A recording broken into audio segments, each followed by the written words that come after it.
معزز سامعین، آج ہم پڑھیں گے سنیں گے حضرت حفصہ رضی اللہ تعالیٰ عنہ کے بارے میں، جو حضرت عمر رضی اللہ تعالیٰ عنہ کی بیٹی۔ ان کے مزاج میں جسارت تھی، حضور صلی اللہ علیہ وسلم سے سوال و جواب میں ہچکچاتی نہ تھی۔ ایک دفعہ حضور صلی اللہ علیہ وسلم نے ان کو طلاق رجعی دے دی، لیکن یہ روزے بہت رکھتی تھی اور راتوں کو بہت زیادہ نماز پڑھنے والی تھی۔ اس کی برکت سے اللہ نے حکم دیا کہ آپ ان کو اپنے نکاح میں رکھیے۔ آئے ان کے بارے میں تفصیل سے بات کرتے ہیں۔ حضرت حفصہ رضی اللہ تعالیٰ عنہ یہ حضرت عمر بن خطاب رضی اللہ تعالیٰ عنہ کی صاحبزادی تھی، جو حضور صلی اللہ علیہ وسلم کے خلیفہ دوم تھے۔ ابتدائی اسلام میں ہی مسلمان ہوئی۔ مدینہ منورہ میں 3 ہجری میں حضور صلی اللہ علیہ وسلم کے نکاح میں آئی۔ جس وقت حضور صلی اللہ علیہ وسلم کو نبوت ملی، اس وقت ان کی عمر 5 سال تھی۔ ان کے پہلے شوہر حضرت خنیس بن حذیفہ رضی اللہ تعالیٰ عنہ تھے، جو غزوہ بدر اور غزوہ احد دونوں میں شریک ہوئے اور احد میں شہادت پائی۔ اپنے سابق شوہر حضرت خنیس رضی اللہ تعالیٰ عنہ کے ساتھ ہی مکہ سے مدینہ کو ہجرت کی تھی۔ ان کی شہادت ہو جانے کے بعد جب عدت ختم ہوئی تو حضور صلی اللہ علیہ وسلم نے حضرت حفصہ سے نکاح کیا، جو حضرت عائشہ رضی اللہ تعالیٰ عنہ کی رخصتی کے بعد ہوا۔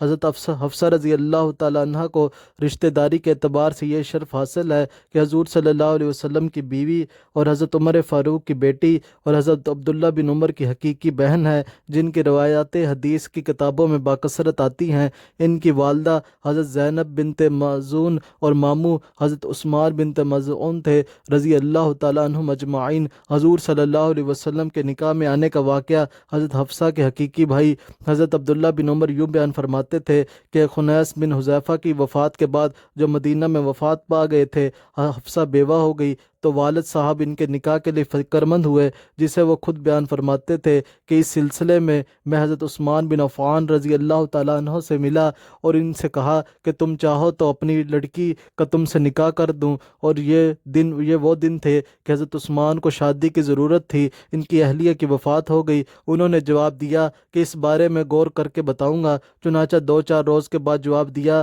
کہ میری رائے ہے کہ ابھی نکاح نہ کروں۔ اس کے بعد ابو بکر سے ملا اور ان سے کہا اگر تم چاہو تو اپنی لڑکی حفصہ سے تمہارا نکاح کر دوں۔ انہوں نے کچھ جواب نہ دیا اور بالکل خاموش ہو گئے۔ مجھے دونوں حضرات کے رویے سے رنج ہوا، اور جتنا رنج ابو بکر کی خاموشی سے ہوا اس قدر عثمان بن عفان کے جواب سے نہ ہوا تھا۔ اس کے چند دن گزر جانے کے بعد حضور نے اپنے نکاح کا پیغام بھیجا، لہٰذا میں نے حفصہ کو حضور کے نکاح میں دے دیا۔ جب یہ واقعہ ہو چکا تو حضرت ابو بکر مجھ سے ملے اور کہا شاید تم کو رنج ہوا ہوگا، جب کہ تم نے حفصہ کے نکاح کے متعلق مجھ سے سوال کیا اور میں نے جواب نہ دیا۔ میں نے کہا جی ہاں، رنج تو ضرور ہوا۔ حضرت صدیق اکبر نے فرمایا تمہاری پیشکش کے بارے میں جواب دینے سے مجھے صرف اس چیز نے روکا کہ مجھے تحقیقی طور پر معلوم ہوا تھا کہ حضور نے حفصہ سے اپنے نکاح کرنے کے بارے میں تذکرہ فرمایا تھا، لہٰذا میں نے حضور صلی اللہ علیہ وسلم کا بھید ظاہر کرنا مناسب نہ سمجھا۔ ہاں، اگر آپ حفصہ سے نکاح کرنے کا ارادہ ملتوی فرما دیتے تو میں ان سے نکاح کر لیتا۔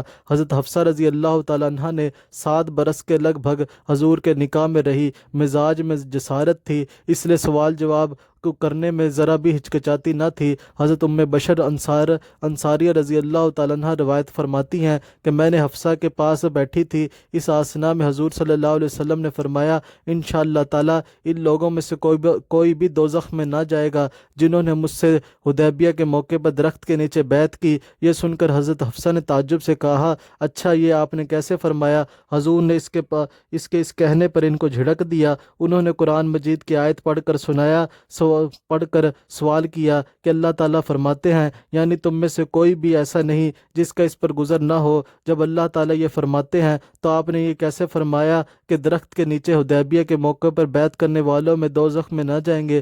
حضور صلی اللہ علیہ وسلم نے فرمایا اللہ تعالیٰ نے اس کے آگے یہ بھی تو فرمایا ہے پھر ہم پرہیزگاروں کو نجات دیں گے اور ظالموں کو اس حال میں پڑا رہنے دیں گے کہ غم کی وجہ سے گھٹنوں کے بل گر پڑیں گے۔ اس آیت میں پلسرات کا ذکر ہے جو دوزخ کی پشت پر قائم ہے، سب کو اس پر سے گزرنا ہے۔ پرہیزگار اور نیک بندے اپنے اپنے اعمال کے اعتبار سے جلدی یا آہستہ پل صراط سے گزر کر جنت میں پہنچ جائیں گے، اور کافر کٹ کٹ کر اس میں ہمیشہ کے لیے گر جائیں گے اور پار نہ ہو سکیں گے۔ نیز وہ گناہ گار مسلمان بھی اس میں گریں گے جو اللہ جل شانہ بعد میں بخشش کر کر جنت میں بھیج دیں گے۔ حضرت حفصہ رضی اللہ تعالیٰ عنہ کے ذہن میں پوری بات نہ تھی، اس لیے سوال کر بیٹھی۔ حضرت عائشہ رضی اللہ تعالیٰ عنہ روایت کرتی ہیں کہ زینب بنت جہش کے پاس کہیں سے شہد آ گیا، وہ بھی حضور کی بیوی تھی۔ آپ ان کے پاس ذرا دیر تک ٹھہرا کرتے اور شہد پیتے تھے۔ میں نے اور حفصہ نے آپس میں مشورہ سے طے کیا کہ حضور سے میاں بیوی والی دل لگی کریں گے۔ ہم میں سے جس کے پاس تشریف لائیں گے ہر ایک یوں کہیں گے آپ نے مغافیر کھایا ہے، آپ کے مبارک منہ سے مغافیر کی بو آ رہی ہے۔ چنانچہ آپ ہم سے ایک کے پاس تشریف لائے تو مشورے کے موافق وہی الفاظ کہہ دیے۔ آپ نے جواب میں فرمایا مغافیر تو میں نے نہیں کھایا، ہاں زینب کے پاس شہد پیا ہے، آئندہ ہرگز نہ پیوں گا۔ یہ بات آپ نے ان کو خوش کرنے کے لیے فرما دیا، لہٰذا اللہ جل شانہ نے یہ آیت نازل فرمائی، اے نبی جی جس چیز کو اللہ نے آپ کے لیے حلال کیا آپ اسے قسم کھا کر کیوں حرام کرتے ہیں؟ آپ اپنی بیویوں کی رضا چاہتے ہیں اور اللہ غفور الرحیم ہے۔ اللہ تعالیٰ نے تم لوگوں کو تمہاری قسموں کا کھولنا یعنی کفارہ دینا مقرر فرمایا ہے، اور اللہ تمہارا کارساز ہے، وہ علیم و حکیم ہے۔ حضور نے حضرت حفصہ کو طلاق دے دی تھی، پھر دوسرے روز یعنی کہ ایک طلاق دی، پھر دوسرے روز حضرت جبرائیل علیہ السلام تشریف لائے اور بارگاہ رسالت میں عرض کیا کہ آپ کو اللہ تعالی حکم فرماتے ہیں کہ عمر پر شفقت فرماتے ہوئے حفصہ کو اپنے نکاح ہی میں رکھیے۔ دوسری روایت میں ہے کہ حضرت جبرائیل علیہ السلام تشریف لا کر عرض کیا آپ حفصہ کو اپنے نکاح میں ہی رکھ لیں، کیونکہ وہ بہت زیادہ روزہ رکھنے والی اور راتوں کو بہت زیادہ نماز پڑھنے والی ہیں اور جنت میں آپ کی بیوی ہوں گی۔ چنانچہ آپ نے رجوع فرمایا، بعد میں نکاح کر لیا۔ حضرت حفصہ رضی اللہ تعالیٰ عنہ نے ایک مرتبہ عجیب ہوشیاری کی۔ حضرت عائشہ رضی اللہ تعالیٰ عنہ یوں بیان فرماتی ہیں کہ رسول اللہ صلی اللہ علیہ وسلم جب سفر کرتے تو دلداری کے لیے قرعہ ڈالا کرتے کہ کس بیوی کو ساتھ لے جائیں۔ ایک مرتبہ 2 عورتوں کو لے جانا چاہا اور قرعہ ڈالا تو میرا اور حفصہ کا نام نکل آیا، لہٰذا ہم دونوں آپ صلی اللہ علیہ وسلم کے ساتھ روانہ ہو گئی۔ راستے میں رات کو حضور صلی اللہ علیہ وسلم میرے اونٹ پر سوار ہو جاتے اور باتیں کرتے رہتے۔ ایک دن حفصہ نے مجھ سے کہا کہ آج تم میرے اونٹ پر سوار ہو جاؤ اور میں تمہارے اونٹ کی رفتار دیکھوں۔ میں نے منظور کر لیا اور دونوں ایک دوسرے کے اونٹ پر سوار ہو گئے۔ جب حضور صلی اللہ علیہ وسلم نے سوار ہونے کا ارادہ کیا تو اسی اونٹ پر سوار ہو گئے جس پر روزانہ سوار ہوتے۔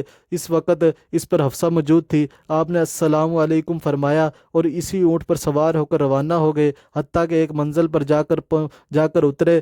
دھوکہ کھانے کی وجہ سے مجھے اپنے اونٹ پر تنہا چلنا پڑا اور حضور کی مصحبت سے محروم رہی۔ میں منزل پر پہنچ کر اونٹ سے اتری اور ایڈیاں گھاس میں رگڑنے لگی اور اپنے آپ کو کوسنے لگی، اے رب مجھ پر کوئی بچھو یا سام مسلط کر مجھے ڈس لے۔ میری نادانی کی ایسی بات مانی جس میں اپنا نقصان ہوا اور حضور صلی اللہ علیہ وسلم سے بھی کچھ بھی نہ کہہ سکتی تھی۔ حضرت حفصہ رضی اللہ تعالیٰ عنہ نماز اور روزہ سے بہت شغف رکھتی تھی۔ جب حضور نے ان کو رجی طلاق دے دی جس کا ذکر گزشتہ صفحہ پر ہوا تو جبرائیل علیہ السلام نے آ کر عرض کیا کہ حفصہ کو اپنے نکاح میں پھر رکھ لیجئے، کیونکہ وہ بہت زیادہ روزہ رکھنے والی اور راتوں کو نماز پڑھنے والی ہیں۔ حضرت نافع کا بیان ہے حضرت حفصہ نے اس حال میں وفات پائی کہ روزہ پر روزہ رکھتی جاتی تھی۔ حضرت حفصہ رضی اللہ تعالیٰ عنہ نے 45 ہجری میں وفات پائی۔ حافظ ابن کثیر رحمہ اللہ نے 45 کے واقعے کے ذیل میں لکھا ہے، اکثر مورخین اور محدثین اس بات پر متفق ہے کہ حضرت حفصہ رضی اللہ تعالیٰ عنہ نے 60 سال کی عمر میں 45 ہجری میں وفات پائی، اور بعض نے یہ بھی لکھا ہے کہ حضرت عثمان رضی اللہ تعالیٰ عنہ کے زمانہ خلافت میں ان کی رحلت ہوئی، لیکن اول قول زیادہ صحیح ہے۔ حضرت حفصہ کے جنازہ میں حضرت ابو ہریرہ اور عبداللہ بن عمر رضی اللہ تعالیٰ عنہما بھی شریک تھے۔ اللہ رب العزت حضرت حفصہ رضی اللہ تعالیٰ عنہ کی قبر پر کروڑوں رحمت نازل فرمائے، آمین۔